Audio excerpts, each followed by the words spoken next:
আপোনালোকে জানে যে ৰাজনীতি যেতিয়া ইলেকশ্যন আহে তেতিয়া প্ৰত্যেকটো দলৰ নিজস্ব এটা ইস্তাহাৰ প্ৰকাশ হয়। ঠিক তেনেকৈ আমাৰ ৰাইজৰ দলৰ এটা ইস্তাহাৰ প্ৰকাশ হৈছে, এইটো আমি আপোনালোকক হোৱাটছআপত দি দিম, চফ্ট কপিটো দি দিম, যিটো আমাৰ গোটেই অসমৰ কাৰণে এটা ইস্তাহাৰ, যে আমি চৰকাৰত আহিলে আমি কি কৰিম, কি কাম কৰিম, সেইটো বেলেগ কথা। কিন্তু প্ৰত্যেকটো সমষ্টিৰ কাৰণে এটা বিশেষ কিছু কথা থাকে, যিবোৰ কথা আমাৰ সেই মানে কেন্দ্ৰীয়ভাৱে অহা ইস্তাহাৰত নাথাকে। আৰু এজন বিধায়ক হলে ইলেকশ্যন খেলিলে বিধায়ক হলে কি কাম কৰিব, সেইবোৰ কথা আমাৰ সাধাৰণতে আলোচনা নহয়। আপোনালোকে জানে মই সৃজন গ্ৰাম সমষ্টিৰ প্ৰাৰ্থিত প্ৰত্যাশী। সৃজন গ্ৰাম সমষ্টিৰ সমস্যা বেলেগ, যোৱা 79 বছৰৰ সমস্যা, যিবোৰ সমস্যা সমাধানৰ কথা কেতিয়াও আলোচনা হোৱা নাই, আৰু এইবিলাক আলোচনাৰ বিষয়বস্তু বুলি কোনো ৰাজনৈতিক দল বা প্ৰাৰ্থীয়ে বিবেচনাও কৰা নাই। সৃজন গ্ৰাম সমষ্টিৰ শিক্ষাৰ হাৰ, উচ্চ শিক্ষাৰ হাৰ 2.1% আজিৰ দিনত উচ্চ শিক্ষাৰ হাৰ। দৰিদ্ৰতা 70 to 80% দৰিদ্ৰ। কিন্তু আমাৰ ইয়াতে 2011 চনৰ সেন্সাস মতে দেখাইছে আমাৰ 68% শিক্ষিতৰ হাৰ। সেই সেন্সাসতে এইটো কথাও আছে যে শিক্ষিতৰ হাৰ 68% হলেও এই এলপি স্কুল বা প্ৰি প্ৰাইমাৰী যেটো কয় সেইটোত হল আমাৰ ম্যাক্সিমাম 70% ল'ৰা ছোৱালী সেই শিক্ষাৰে শিক্ষিত, তাৰ মানে সাক্ষৰ। কিন্তু উচ্চ শিক্ষা বুলি ক'লে আমাৰ 2.1% উচ্চ শিক্ষা শিক্ষিত। আজি যিবোৰ সমস্যা আমাৰ সৃজন গ্ৰাম সমষ্টি, বিশেষকৈ মাইনৰিটি অঞ্চলবিলাকত যিবোৰ সমস্যা হৈ আছে, সেইবোৰ সমস্যাৰ মূল কিন্তু আমাৰ শিক্ষা।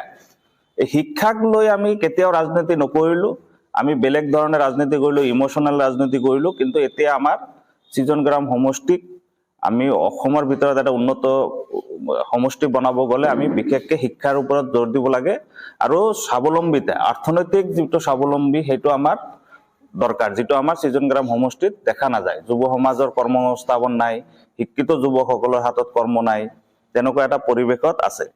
গতিকে আজি আমি যিহেতু ইলেকশ্যন খেলিম বুলি আশা ৰাখিছো, প্ৰাৰ্থী প্ৰত্যাশী, যদি মই ইলেকশ্যন খেলো ৰাইজৰ দলৰ হৈ, আৰু যদি মোক ৰাইজে ভোট দিয়ে, মই বিধায়ক হওঁ, তেনেহলে মই সৃজন গ্ৰাম সমষ্টিৰ কাৰণে কি কাম কৰিম। চৰকাৰ আহক নাহক সেইটো বেলেগ কথা, চৰকাৰ আহিলে কাম বেলেগ, নাহিলেও কি হ'ব বা আহিলে কি হ'ব, যিটো মোৰ সৃজন গ্ৰাম সমষ্টিৰ কাৰণে মই দায়বদ্ধ হৈ থাকিব লাগিব। সেইটোৰ ওপৰত আজি আমাৰ সংবাদ মেল আপোনালোকৰ হাতত হয়তো পৰিছে, সবৰ হাতত পৰিছে নে? এটা গাই দিওঁ, এইটো একেবাৰে মানে আপোনালোকে ভাবি ল'ব যে এইটো মোৰ সিগনেচাৰত হৈছে, মোৰ চহী আন্ডাৰ মাই সিগনেচাৰ।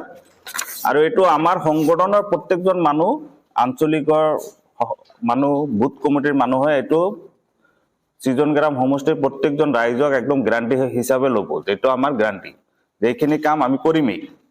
তাৰ মাজত আছে আপোনালোকৰ যোগাযোগৰ ব্যৱস্থাত আমাৰ ৰাস্তা পদূলি যি অৱস্থা, আপোনালোকে জানে সৃজন গ্ৰাম সমষ্টিৰ অৱস্থা কেনেকুৱা।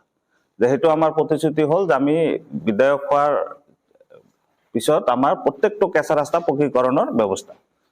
তাৰ লগত সৃজন গ্ৰাম সমষ্টিৰ আজিৰ দিনত এই যোগাযোগৰ ব্যৱস্থাৰ লগত জড়িত আছে পকী দলং, যিটো আমি কথা কামৰ মাজত পাৰ্থক্য দেখা পাওঁ। আজিৰ দিনত 30খন পকী দলঙৰ দৰকাৰ, অতি জৰুৰী 30খন পকী দলঙৰ দৰকাৰ, যদি আমি ভাল যোগাযোগ ব্যৱস্থাৰ কথা চিন্তা কৰো। ইয়াতে আমাৰ গোটেইখিনি আমি নাম দিয়া নাই, 12খন মানৰ নাম আমাৰ ইয়াতে উল্লেখ আছে, আপোনালোকে পাব। যে 12খনৰ নাম গাই দিম নেকি? সময় লাগিব ন? 12খন আমি ইয়াতে নাম লিখিছো, কিন্তু 30খনৰ আমাৰ হেৰি আছে, লিষ্ট আছে, যে এই 30খন যোগাযোগ ব্যৱস্থাৰ কাৰণে অতি জৰুৰী পকী দলং আমাৰ সৃজন গ্ৰাম সমষ্টিত। তাৰ ওপৰত নদী গৰাখহনে, এইটো একেবাৰে বিৰাট বেয়া অৱস্থা আমাৰ সৃজন গ্ৰাম সমষ্টি, নদীপৰীয়া আমাৰ সমষ্টি। ইয়াক আমি বেলেগ ধৰণে চিন্তা কৰিব লাগিব, আৰু ইয়াৰ যাৱতীয় ব্যৱস্থাৰ কাৰণে আমি যি কৰিব লাগে তাৰ কাৰণে আমি চেষ্টা কৰিম। উচ্চ শিক্ষা আৰু কৰ্মসংস্থাপন চাকৰি, যিটো মোৰ কাৰণে মূল মিছন হিচাপে মই লৈছো, যে সমষ্টি আমাৰ সৃজন গ্ৰাম সমষ্টিৰ শিক্ষিতৰ হাৰ অতি, উচ্চ শিক্ষাৰ হাৰ নিম্ন। মই আগতে কৈছো 2.1%, 2.1%। যেটো মানে লজ্জাজনক বুলি ক'লেও বেয়া নহয়। আৰু ইয়াৰ কাৰণ হ'ল অৰ্থনৈতিক দুৰৱস্থাৰ কাৰণে। এতিয়া আমি কৈছো সৃজন গ্ৰাম সমষ্টিৰ শিক্ষাৰ হাৰ প্ৰসাৰৰ কাৰণে আমি কি কৰিম। আমাৰ একদম গ্যাৰান্টি কথা যে অৰ্থনৈতিক দুৰৱস্থাৰ কাৰণে কোনো ল'ৰা ছোৱালীৰ উচ্চ শিক্ষা গ্ৰহণৰ হেঙাৰ হ'ব দিয়া নহ'ব। অৰ্থনৈতিক দুৰৱস্থাৰ কাৰণে কোনো ল'ৰা ছোৱালী পঢ়া শুনাত উচ্চ শিক্ষাৰ কাৰণে হেঙাৰ হ'ব দিয়া নহ'ব। দৰিদ্ৰ ছাত্ৰ ছাত্ৰীৰ উচ্চ শিক্ষাৰ ব্যৱস্থা গ্ৰহণ। তাৰপিছত আছে বিশেষ কোচিং চেণ্টাৰৰ ব্যৱস্থা, যেটো আপোনালোকে জানে মেডিকেল কোচিংৰ কাৰণে ইঞ্জিনিয়াৰিঙৰ কোচিংৰ কাৰণে আমি গুৱাহাটীত বহু টকা দি কৰিব লাগে, যেটো আমাৰ দৰিদ্ৰ ল'ৰা ছোৱালীয়ে ছাত্ৰ ছাত্ৰীৰ কাৰণে অসম্ভৱ। সেইটো আমি বিনামূলীয়া কৰিম। আমাৰ সৃজন গ্ৰাম সমষ্টিৰ প্ৰত্যেকটো দৰিদ্ৰ ল'ৰা ছোৱালী যিজনে বিচাৰি যে মেডিকেল পঢ়িব ইঞ্জিনিয়াৰিং পঢ়িব এনেকুৱা মেধাৱী ছাত্ৰ ছাত্ৰীক আমি ফ্ৰী কোচিং দিম।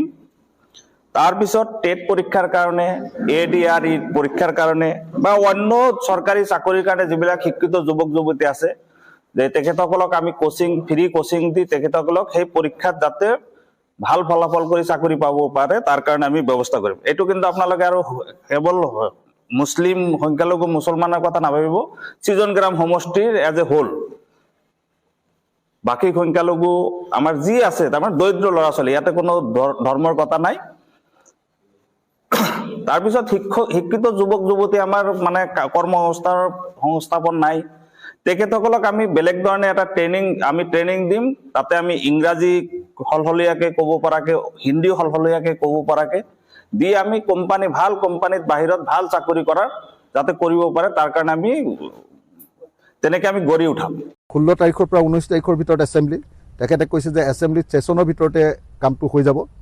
19 তাৰিখলৈকে ৰম, 19 তাৰিখৰ ভিতৰত যদি নিশ্চয় সমাধান ওলাব, আৰু যদি ওলাই খুব ভাল কথা হ'ব, আৰু যদি নোলায় তেতিয়াহ'লে আৰু কংগ্ৰেছে জানিব আৰু পিছৰ কথাখিনি।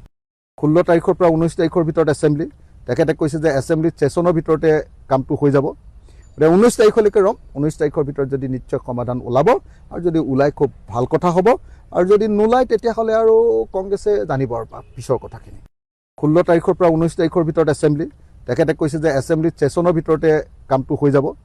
19 তাৰিখলৈকে ৰম, 19 তাৰিখৰ ভিতৰত যদি নিশ্চয় সমাধান ওলাব, আৰু যদি ওলাই খুব ভাল কথা হ'ব, আৰু যদি নোলায় তেতিয়াহ'লে আৰু কংগ্ৰেছে জানিব আৰু পিছৰ কথাখিনি।